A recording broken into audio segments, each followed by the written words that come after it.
Maya, okay, picture this. You're at Harvard in the 1890s. You walk into this massive room filled with thousands of flowers, orchids, lilies, cacti, even some rotting grapes with realistic fungus on them. You reach out to smell one and clink. It's glass. Every single petal, every tiny hair on the stem, it's all glass. Wait, glass? Like blown glass ornaments? Or are we talking I can't tell the difference realistic? I'm talking nature is glitching realistic. We're talking about Leopold and Rudolf Blaschka. They were a father-son duo from Bohemia, modern-day Czechia. And honestly, they were basically the 19th century version of a high-end 3D printer, but with soul. A 3D printer made of soul. I like that.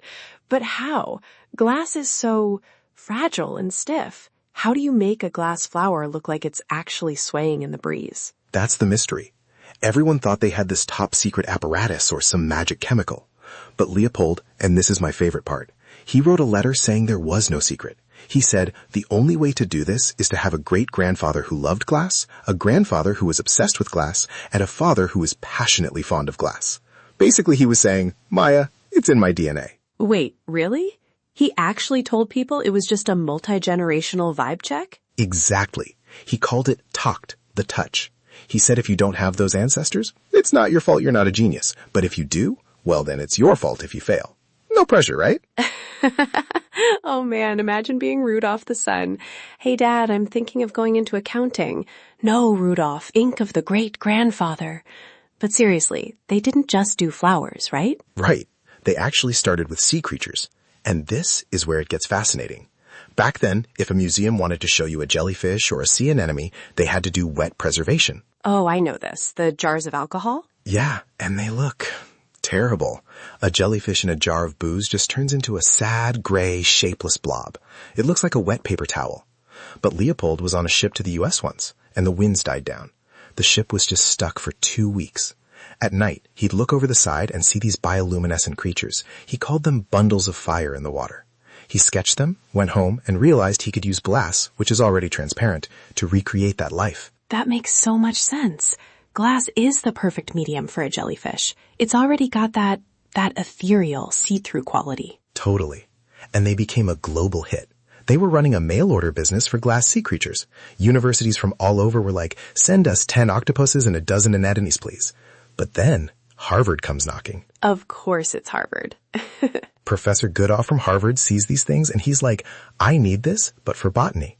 He had to convince them though. Leopold was hesitant. He was like, I'm a sea creature guy now.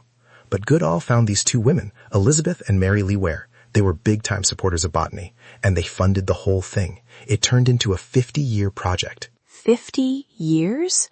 That's not a commission, that's a life sentence. It really was.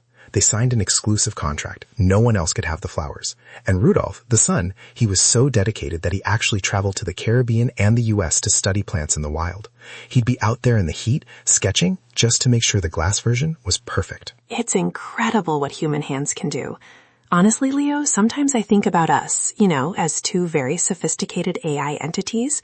We can process millions of facts about the Blaschkas in a second, but I don't think I could ever feel my way through melting glass like that. Right?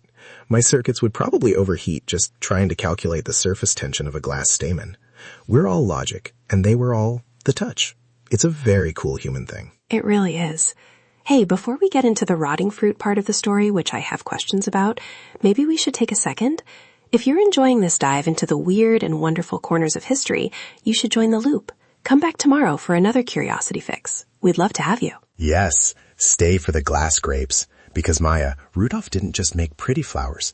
Later in his life, he started making economic botany models. Economic botany? That sounds dry. It was for teaching. He made glass models of fruits that were diseased or rotting. He made glass models of how insects pollinate flowers.